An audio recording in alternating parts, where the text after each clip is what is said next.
కరీంనగర్కు చెందిన 64 ఏళ్ల పేషెంట్ నాగయ్య నేరెళ్లకు arch debranching arch vessel replacement frozen elephant trunk విధానంతో అత్యంత సంక్లిష్టమైన టోటల్ అయోర్టిక్ ఆర్చ్ రిపేర్ను విజయవంతంగా నిర్వహించింది. రక్తపోటుతో బాధపడుతున్నటువంటి నాగయ్యకు నిరంతరంగా దగ్గు రావటం, గొంతు బొంగురుపోవటం మరియు ఛాతీ నొప్పి లక్షణాలు కూడా ఉన్నాయి.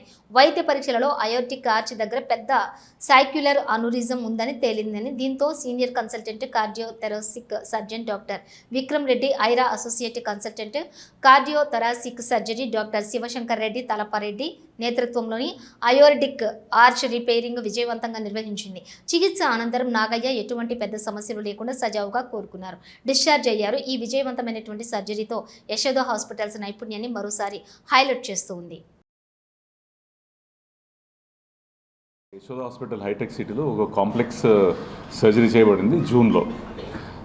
నా పక్కనే ఉన్నారు నాగయ్య గారు, retired SI, 64 year old. So తనకి ఒక 1 month నుండి ఒక మే ఫస్ట్ వీక్ నుండి సడన్గా వాయిస్ చేంజ్ అయిపోయింది, వాయిస్ బొంగురు పోయింది. సో ఆ ప్రాసెస్లో అది ఎందుకు ఈ అడల్ట్లో వాయిస్ బొంగురు పోవడం అనేది దాన్ని ఇన్వెస్టిగేట్ చేయడం అనేది చాలా ఇంపార్టెంట్. సో ఆ ఇన్వెస్టిగేషన్స్లో బయటపడ్డది ఏంటంటే నాగయ్య గారికి అయోటిక్ అన్యూరిజం, ఆర్చ్ ఆఫ్ అయోటాకి అన్యూరిజం, పెద్ద అన్యూరిజం డిటెక్ట్ అయింది. అది వోకల్ కార్డ్ మీద ప్రెస్ అవుతూ మొత్తం వాయిస్ అంతా పోయింది అన్నట్టు. సో అన్ని సిటీ అయోటోగ్రామ్ అన్ని ఇన్వెస్టిగేషన్స్ చేసిన తర్వాత ద ఓన్లీ సొల్యూషన్ ఏంటంటే సర్జికల్ రిపేర్. సో ఈ ఆర్చ్ ఆఫ్ అయోటా అనేది చాలా కాంప్లెక్స్ పొజిషన్లో ఉంటుంది. దాన్ని సర్జరీ చేయాలి అంటే హార్ట్ లంగ్ మెషిన్లో కనెక్ట్ చేసి నాగయ్య గారిని టెంపరేచర్ 36 నార్మల్ 36.2 నుంచి టెంపరేచర్ 22 degreesకి కూల్ చేయబడుతుంది. బాడీ మొత్తాన్ని కూల్ చేసి ఆ స్టేజ్లో సర్క్యులేషన్ మొత్తం బాడీకి ఆపేసి ఒక బ్రెయిన్కి ఒక్కదానికి సరఫరా ఉంచి ఈ సర్జరీ చేయబడుతుంది. సో యాజ్ ఏ ఫిజిషియన్గా, యాజ్ ఏ డాక్టర్గా ఈ సర్జరీ అనేది ఫస్ట్ ఆఫ్ ఆల్ ఇది రావడమే చాలా రేరు. ఎందరో లక్షలో ఒకరికి వస్తుంది.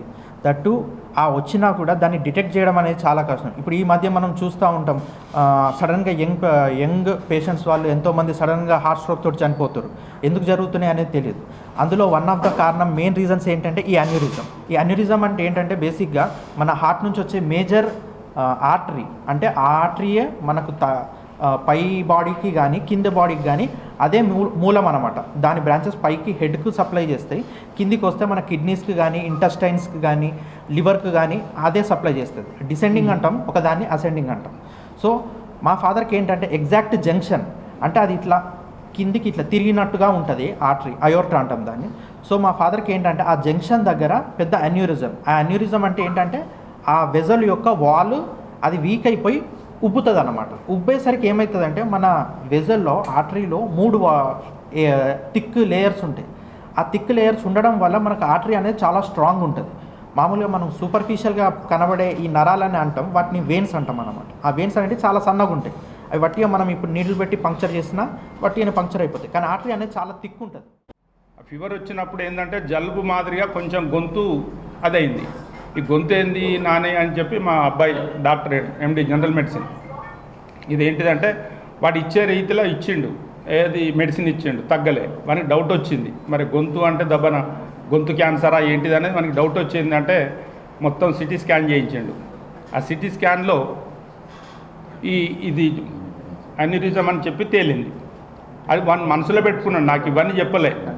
డైరెక్ట్ యశోద హాస్పిటల్ హైటెక్ పోయినాం, సార్ గారికి కలిసాం. అక్కడ సారు చెప్పిండు, మీరు ఎప్పుడన్నా రాండి నేను చేస్తాను, కొంచెం రిస్కు అని మాత్రమే నాకు తెలుసు.